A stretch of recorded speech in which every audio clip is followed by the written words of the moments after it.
Hello मेरे प्यारे साथियों, कैसे हैं आप लोग। उम्मीद करते हैं आप लोग अच्छे होंगे और आप लोग की तैयारी भी अच्छी चल रही होगी। तो दोस्तों, आज हम लेकर आए हैं क्लास 12 के फिजिक्स के अध्याय फर्स्ट के अध्ययन वीवीआई लघु उत्तरीय प्रश्न, जो अपने शब्दों में होगा। यह वैसा क्वेश्चन है जो बार बार पूछे जाते हैं। तो हमको पता है कि बिहार बोर्ड, खास करके बिहार बोर्ड, बार बार क्वेश्चन को 2-3 साल में एक बार रिपीट कर दिया जाता। तो वो क्लास में हम वैसा ही क्वेश्चन देखेंगे जो बार बार रिपीटेड है। तो वीडियो के एंड तक बने रहें। अगर वीडियो पसंद आए तो वीडियो को लाइक करना ना भूलें। अगर हमारे चैनल पर नए हैं तो चैनल को भी सब्सक्राइब कर लें, ताकि हमारा आने वाला वीडियो आप तक तुरंत पहुंचे। अब चलिए चलते हैं। तो कुछ हम अपने चैनल के बारे में बता देना चाहते हैं। Subscribe to more videos our channel, हमारा चैनल है जो कि फर्स्ट चैनल है हमारा फॉर क्लास 12 के लिए विद्यारूपा क्लास 12, और 10th के लिए भी है विद्यारूपा क्लास 10। तो आपसे रिक्वेस्ट है कि आप ये दोनों चैनल को सब्सक्राइब कर लेंगे। और हमारे चैनल की सुविधा, तो फर्स्ट सुविधा है कि किसी भी बोर्ड परीक्षा के लिए लाभदायक मटेरियल, और सेकेंड सुविधा है हमारा पीवाईक्यू रिपीटेड ऑब्जेक्टिव क्वेश्चंस जो आपके बोर्ड एग्जाम में दोहराते हैं। उसके बाद थर्ड सुविधा है PYQ repeated subjective questions, unlimited practice और चैप्टर वाइज क्वेश्चन सॉल्व कराया जाता है। तो चलिए, आशा करता हूँ कि आपको समझ में आ गया होगा। अब चलिए चलते हैं अपना क्वेश्चन की ओर। तो यहाँ पे देखते हैं फर्स्ट क्वेश्चन है हमारा, आवेश के संरक्षण सिद्धांत से आप क्या समझते हैं। तो यहाँ पे आवेश के संरक्षण सिद्धांत से आप क्या समझते हैं, क्वेश्चन नंबर ये है हमारा। तो इसका आंसर जिस प्रकार लिखा हुआ है उस प्रकार आपको भी कॉपी में लिख के आना है। तो यहाँ पे लिखना है, इस सिद्धांत के अनुसार किसी भी विलगित निकाय का कुल आवेश संरक्षित रहता है। तो मतलब किसी भी, इस सिद्धांत के अनुसार मतलब आवेश संरक्षण सिद्धांत के अनुसार किसी भी विलगित निकाय का कुल आवेश संरक्षित रहता है। तो यहाँ पर अर्थात लिख के डैश दे देंगे। उसके बाद नीचे से लिखेंगे पैराग्राफ चेंज करके, आवेश का ना तो निर्माण किया जा सकता है और ना ही विनाश किया जाता है। तो इसे केवल एक वस्तु से दूसरे वस्तु में स्थानांतरित किया जाता है। तो यहाँ पे इस क्वेश्चन को इस प्रकार हम समझते हैं। तो यहाँ पे आवेश संरक्षण को संरक्षित करने का सिद्धांत का बात कर रहा है। तो इस सिद्धांत के माध्यम से हम समझते हैं कि कुल आवेश जो है ना, आवेश संरक्षण के सिद्धांत से हम समझते हैं कि कुल आवेश हमेशा संरक्षित रहता है। मतलब आवेश का ना तो निर्माण किया जा सकता है ना ही विनाश किया जा सकता है, लेकिन इसे एक रूप से दूसरे रूप में स्थानांतरित कर सकते हैं। यही है हमारा क्वेश्चन का आंसर है। और जिस प्रकार आंसर लिखा हुआ हम उस प्रकार आप भी लिखिएगा, तो नंबर आपको पूरा पूरा मिलेगा। तो आशा करता हूँ आपको क्वेश्चन और आंसर दोनों समझ में आया होगा। अब चलते हैं अगला प्रश्न की ओर। अब चलते हैं अगला प्रश्न पे। तो ये नंबर कुछ का नहीं है, तो ये नंबर से कोई मतलब नहीं है। ये नंबर को ज़्यादा ये सीरियस ले लेगा। ये सेकंड नंबर क्वेश्चन है, विद्युत क्षेत्र की तीव्रता से आप क्या समझते हैं। तो यहाँ क्वेश्चन है हमारा, विद्युत क्षेत्र की तीव्रता से आप क्या समझते हैं। तो यहाँ पे आंसर आंसर लिखेंगे कि विद्युत क्षेत्र के किसी बिंदु पर स्थित एकांक धनावेश पर जितने बल का अनुभव करता है उस बिंदु पर विद्युत क्षेत्र की तीव्रता कहते हैं। तो वहां पे क्वेश्चन है हमारा, विद्युत क्षेत्र की तीव्रता बताना है। यहाँ पे क्वेश्चन है हमारा विद्युत क्षेत्र की तीव्रता। तो विद्युत क्षेत्र के किसी बिंदु पर स्थित एकांक धनावेश पर जितने बल का अनुभव करता है, मतलब एकांक आवेश पर, मतलब एक आवेश पर जितना बल का अनुभव करता है ना, तो उसे ही विद्युत क्षेत्र की तीव्रता कहते हैं। तो यहाँ पे इसका व्यंजक भी लिखा हुआ है, ई वेक्टर मतलब ई सदिश करके F/Q। तो जितना बल का अनुभव करता है उसे विद्युत क्षेत्र की तीव्रता कहते हैं। तो यहाँ पे इसके आप क्या समझते हैं ये लिख देना आंसर में। उसके बाद साथ ही इसका व्यंजक भी लिख देना। उसके बाद इसका एसआई मात्रक और यूनिट डायमेंशन भी लिख देना, ताकि नंबर पूरा पूरा मिल जाए आपको। तो इसका एसआई मात्रक लिखेंगे, इसका एसआई मात्रक न्यूटन पर कूलम होता है। तो यहाँ पे ये हो गया। उसके बाद इसका विमीय सूत्र भी याद कर लेना है, MLT-3 A⁻⁻1 होता है।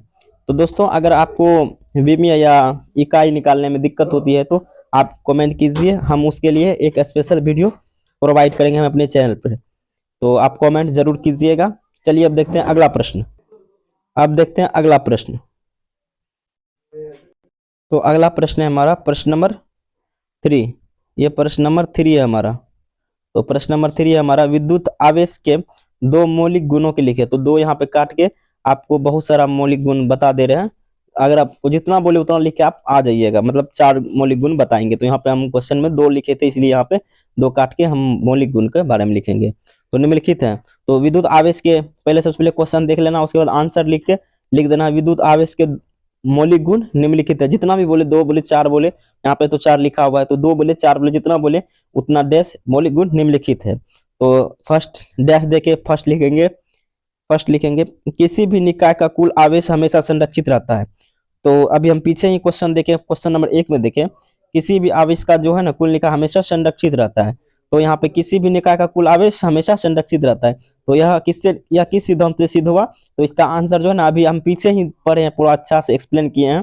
तो आवेश के संरक्षण सिद्धांत से यह पता चलता है। तो अब देखते हैं सेकंड नंबर क्वेश्चन। तो सेकंड नंबर क्वेश्चन है हमारा, विद्युत आवेश एक अदिश राशि है। तो विद्युत आवेश जो है ना एक अदिश राशि है, मतलब विद्युत आवेश पे जो है ना वेक्टर नहीं चढ़ाया जाता है, मतलब सदिश नहीं, ये टोपान नहीं पिन्हाते हैं इस पे। तो यह एक अदिश राशि है। तो अभी पीछे ही देखे हैं कि विद्युत क्षेत्र में देखे कि उस पे एफ ई पर भी वेक्टर लगा, मतलब विद्युत क्षेत्र के पर भी वेक्टर लगा, उसके बाद बल पे भी वेक्टर लगा, लेकिन क्यों, मतलब आवेश पर वेक्टर नहीं लगा। तो अब क्वेश्चन नंबर 3 मतलब 3 के मौलिक गुण पे चलते हैं। विद्युत आवेश का क्वांटीकरण होता है, तो विद्युत आवेश का क्वांटीकृत होता है। तो उसके बाद आवेश स्थानांतरित होता है। तो यहाँ पे 4 नंबर पे आवेश स्थानांतरित होता है। तो आशा करता हूँ कि आपको ये सब सारा चीज समझ में आ गया होगा। तो इसको हम क्लियर कर देते हैं ताकि आपको एक बार स्क्रीनशॉट वगैरह जो भी हो ले लें आप अपना। चलिए चलते हैं अब अगला प्रश्न पे, प्रश्न नंबर 4 पे। तो प्रश्न नंबर 4 है हमारा, ये तो क्वेश्चन रिपीटेड हो गया,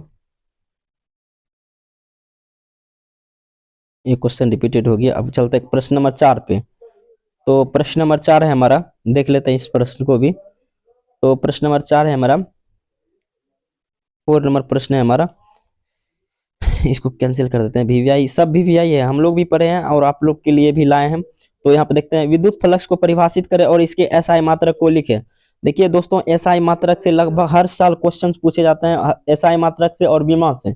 अगर उसमें आपको कंफ्यूजन है या फिर नहीं समझ आ रही है तो आप कमेंट कीजिए, हम उसके लिए स्पेशल ट्रिक ट्रिक होगा तो ट्रिक दे सकते हैं, या फिर हम एक स्पेशल वीडियो उसके लिए लाएंगे। तो इसका आंसर सबसे पहले लिखना है। तो आंसर लिखना है, किसी विद्युत क्षेत्र में स्थित किसी पृष्ठ से लंबवत गुजरने वाली विद्युत क्षेत्र रेखा या विद्युत बल रेखाएं की संख्या को उस पृष्ठ का विद्युत फ्लक्स कहते हैं या विद्युत अभिवाह कहते हैं। तो विद्युत, आप देखिए यहाँ पे क्वेश्चन पूछ देगा कि अगर इसका व्यंजक पूछ देगा विद्युत अभिवाह का व्यंजक क्या होगा, तो आप लोग फंस जाइए बहुत बुरी तरीका से। तो यहाँ पे विद्युत फ्लक्स को भी विद्युत अभिवाह कहते हैं। तो यहाँ पे विद्युत क्षेत्र में स्थित किसी पृष्ठ के लंबवत गुजरने वाले विद्युत क्षेत्र की रेखा या विद्युत बल रेखा की संख्या को उस पृष्ठ का विद्युत फ्लक्स कहते हैं। तो आशा करता हूँ आपको समझ आया होगा। अब देख लेते हैं इसका एसआई मात्रक और व्यंजक। तो सबसे पहले तो इसका एसआई मात्रक देख लेते हैं। तो एसआई मात्रक है हमारा कि इसका एसआई मात्रक newton meter square coulomb inverse होगा। तो यहाँ पे newton meter square coulomb inverse होगा। तो हम इसको क्लियर कर देते हैं ताकि आपको स्क्रीनशॉट ले सकें आराम से। तो इसको हम हटा दे रहे हैं ताकि आप स्क्रीनशॉट ले सकें।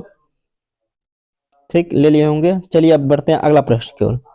तो अगला प्रश्न है हमारा, अब यहीं पे कूलम के नियम को लिखें, जो कि बहुत ही इंपॉर्टेंट क्वेश्चन है। कूलम के नियम को लिखें, ये हमारा प्रश्न नंबर 5 है। ये दोस्तों ये अध्याय हमारा फर्स्ट है, फर्स्ट का short answer question answer solve कर रहे हैं।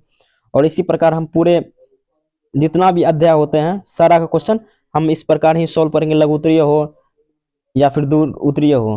तो इसीलिए हमारे चैनल को सब्सक्राइब कर लें ताकि आपका तैयारी और भी मजबूत हो सके। तो यहाँ पे क्वेश्चन नंबर हमारा 5 है।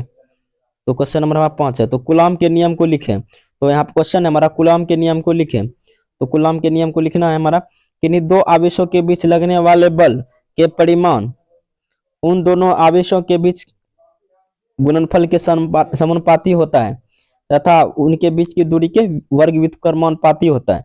मतलब किन्हीं दो आवेश, जैसे यहाँ पे हम एक्सप्लेन किए हैं प्लस क्यू माइनस क्यू, इन दोनों के बीच की दूरी आर स्क्वायर, तो ए बी स्क्वायर।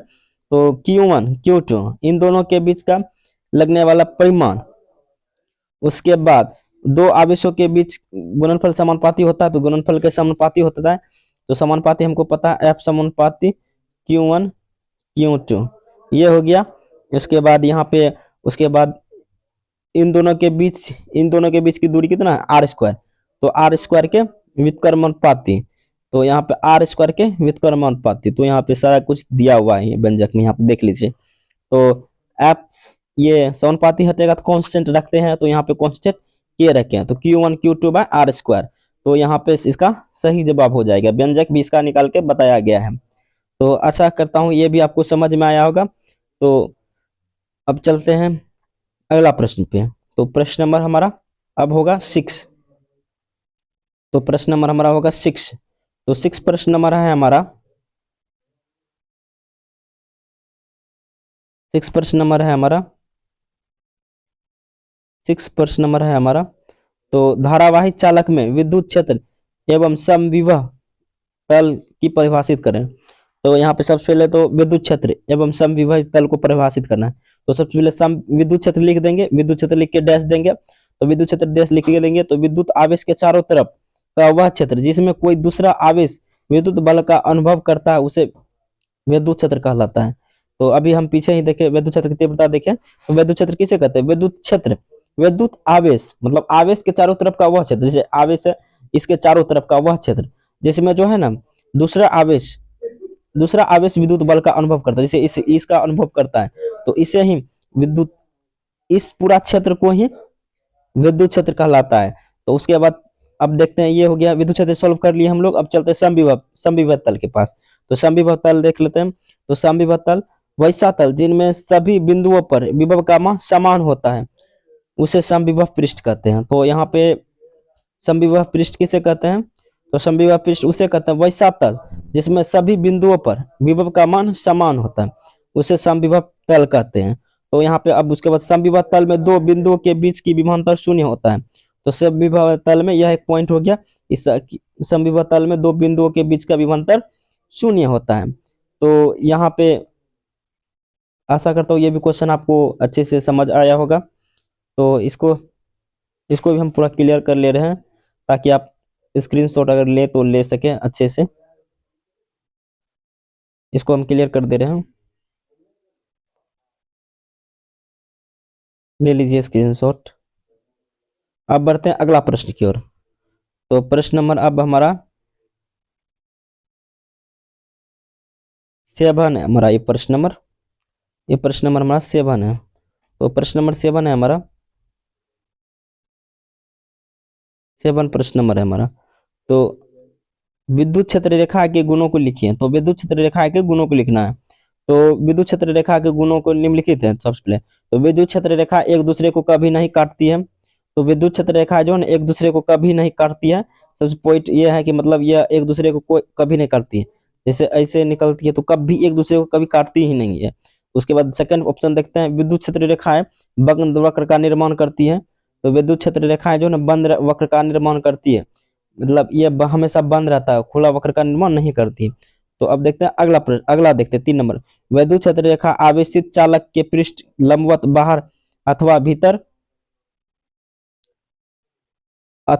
लंबवत अथवा भीतर जाती है। मतलब यहाँ पे विद्युत क्षेत्र रेखा जो है ना आवेशित चालक के पृष्ठ से लंबवत बाहर अथवा भीतर जाती है। मतलब कहने का तात्पर्य जैसे ये आवेश है तो इसके विद्युत क्षेत्र बाहर जाएंगे, और अगर अंदर जाने का रहेगा माइनस पॉइंट रहेगा तो अंदर जाएगा। ठीक, चलिए अब देखते हैं अगला प्रश्न। तो अगला प्रश्न देखते हैं जो कि इस क्लास का लास्ट प्रश्न है। इतना ही वीवाई क्वेश्चन है। तो अब ये देखते हैं क्वेश्चन। तो ये हमारा इस क्लास का लास्ट क्वेश्चन है, क्वेश्चन नंबर 8। तो क्वेश्चन नंबर 8 है हमारा जो कि इस क्लास का लास्ट क्वेश्चन है। तो विद्युत बल रेखा या विद्युत बल रेखा क्या है? तो दोनों सेम ही है। तो यहाँ पे विद्युत क्षेत्र में उपस्थित वह काल्पनिक वर्ग जिस पर रेखा परीक्षण आवेश स्वतंत्रता पूर्वक गति करता है विद्युत बल रेखा कहलाती। तो विद्युत क्षेत्र में उपस्थित वह काल्पनिक वक्र जिस पर जो है ना परीक्षण आवेश स्वतंत्रता पूर्वक गति करता है उसे विद्युत बल रेखा कहते हैं। तो इसका भी स्क्रीनशॉट आप ले लीजिए। तो आप इसका स्क्रीनशॉट ले लीजिए। चलिए आशा करता हूँ ले लिए होंगे। तो ये था हमारा क्लास का लास्ट क्वेश्चन।